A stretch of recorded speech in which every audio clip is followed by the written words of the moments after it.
What's up, y'all? It's Corwin L. Gilliams, I King Amongst Kings, coming at you again. Trying to be more consistent with this YouTube video, vlogging, whatever you want to call it. It's just, me just being a vessel for the Lord, right? Just doing what He's placed in my heart to do and not considering if the conditions are perfect, ideal, you know what I'm saying, but just valuing the message, the words, more than anything, because His words are powerful enough, right? His instructions are powerful enough. So it doesn't matter how opulent or strategic you may be when, it's nice to put effort into things, especially when we do it for other people when it comes to the Lord. But the Lord knows our hearts, and He knows, what we can get away with people, we can't get away with the Lord, right? And so you may say, okay, I'm doing this because I'm working for the Lord and I want to make it right. But the Lord knows if you're doing it just because of insecurity or whatever, whatever it may be. And so, I've had to learn that to just, be ready and willing at any point, any time to give, share whatever it is the Lord has placed on my heart. And, I wanted to share, I guess today what we're sharing is it's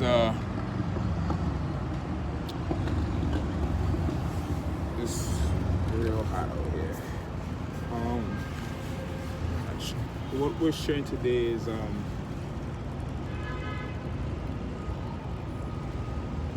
what is it, Lord? Patience, humility, trusting the process, faith. I guess all those things can be added, they all relate, they all connect at some point. You need faith. Of course, it's impossible to please God without faith, but in exercising faith, you're going to need patience. You know what I'm saying? You're going to need patience to deal with certain things or deal with situations. You know what I mean? You're going to need humility to have to deal with certain people, or just to humble yourself, in the process of exercising your faith. So they all connect. And so for me, somebody who for a long time I didn't know what it is that I wanted to really do. First and foremost, before the Lord came into my life, I had no idea what this world was about. I had no idea, you know what I'm saying, that it was truly like a battle for the souls, right? Battle for the souls. And I may speak a language that some people may not understand, and I know, I shouldn't even have to say that because I know God is already going to send who needs to hear this word. But it's literally a battle of the souls. Like, we in the flesh, you see me, I see you, or at least you only see me right now, and you see me, this flesh, this body or whatever, but beyond what our eyes can see, right, the spiritual realm, the invisible, there's a whole existence. The Bible talks about principalities and kingdoms and dark forces in the heavenly realms. And so, this is not just,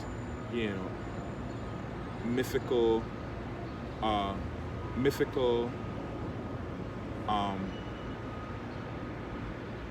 metamorphical speech. This is like truth, you know what I'm saying? And it is because of God's love that we have access to this truth. For those who desire to believe and want to believe, we have access to that, right? And so even though some of us have access to it, we fall short of believing. We still find it hard to believe that we live in a world where evil does what evil does. You know what I'm saying? That's why, for me, knowing the truth, I can't allow myself to be in situations just because everyone else is on a bandwagon.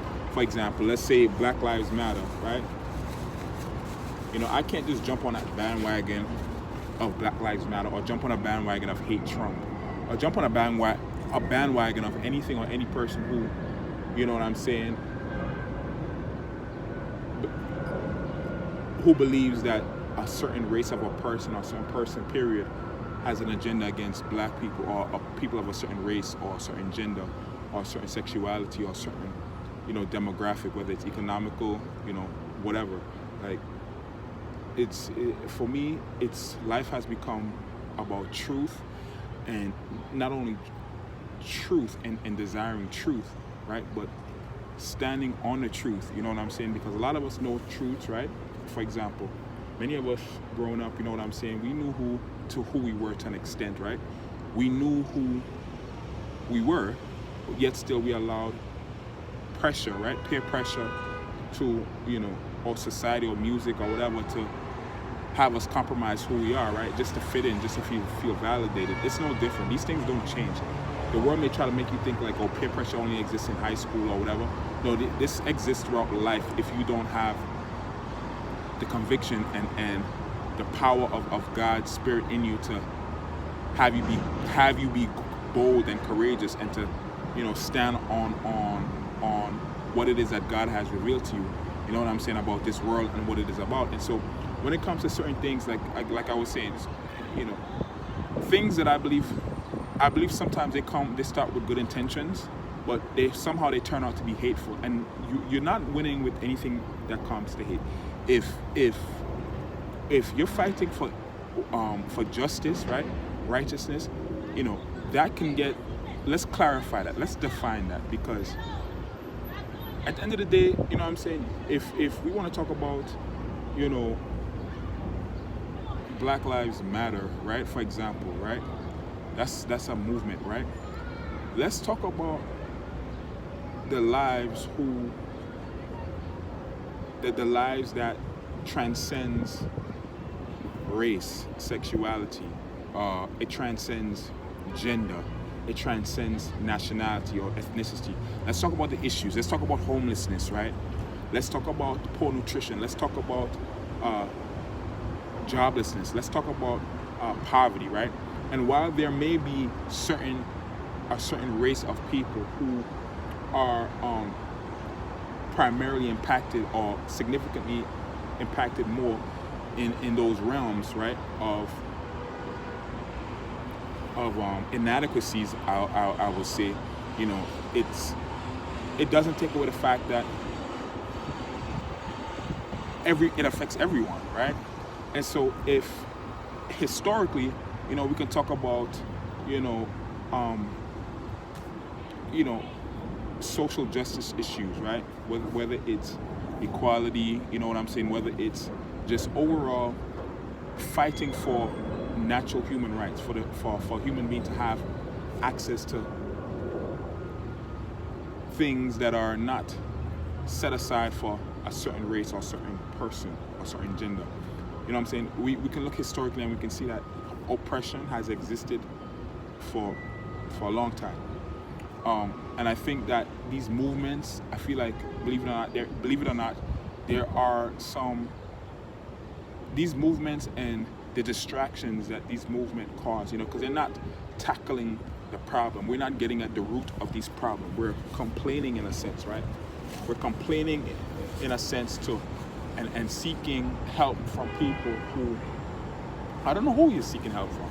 Because at the end of the day, I believe as a believer and as a follower of Christ that we are in control of our lives.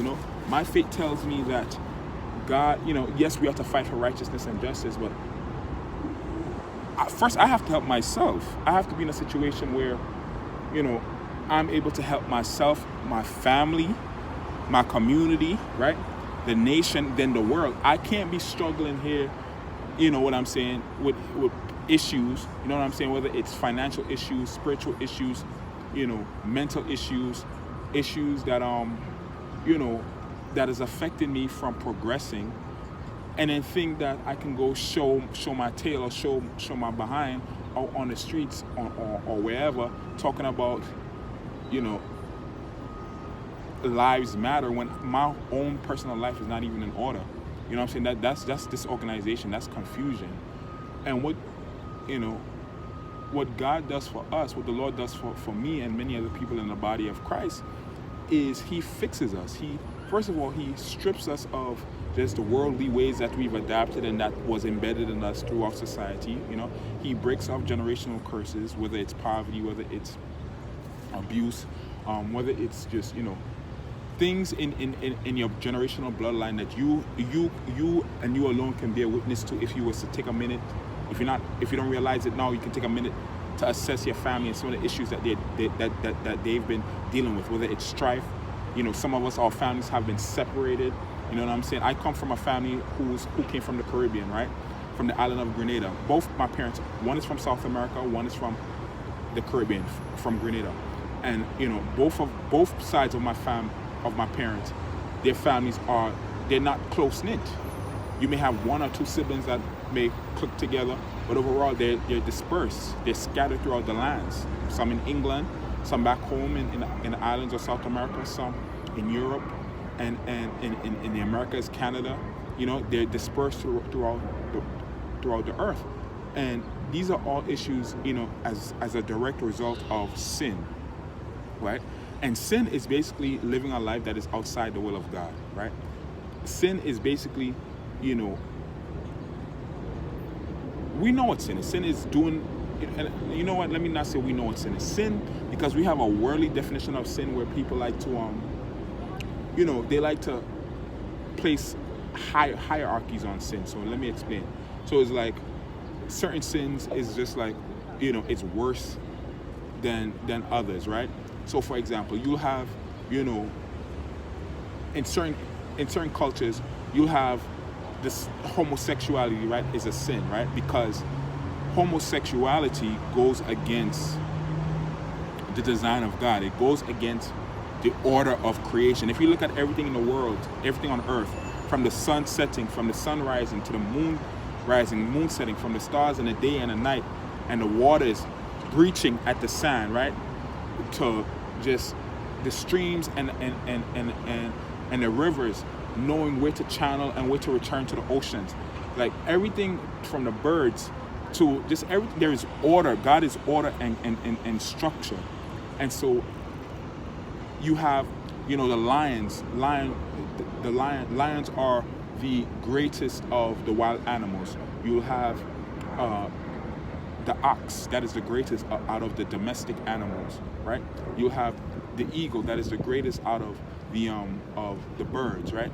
Then you have humans, right? Human, who I believe are the pinnacle of creation. We were made in the image and likeness of God. That means we were created to have the character and nature of God, right? When we look at the beauty of the earth and existence, right? We see, what do we see? We see beauty. Let's come out of the concrete jungle. See, I live in, you know, they call it a concrete jungle, but it could be a metal jungle too, because I live in New York City, and, you know, we see a lot of buildings, and we see a lot of buildings that you can tell were created with, you know, architectural designs and a way to created to glorify man, right? In our abilities, right? And so, but if we were to like travel, like a couple months ago, I traveled up to Albany, New York, right? And that's heading upstate. And it was a while I hadn't traveled outside of New York City. And let me tell you something. That trip up there was so refreshing.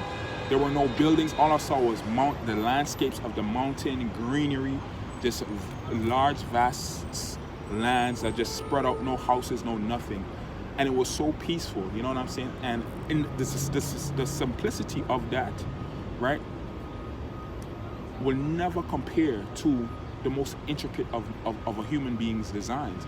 And I say that to say, you know, even when it comes to, you know, the ocean, the vastness of the ocean, if you were to, just on a nice day, not on a day like this because it's hot today, but on a day where it's nice outside, I know, is you get a nice cool breeze and you sit on the sand and you watch the vastness of the ocean, right? You watch the sun, you know what I'm saying? Don't stay too long at the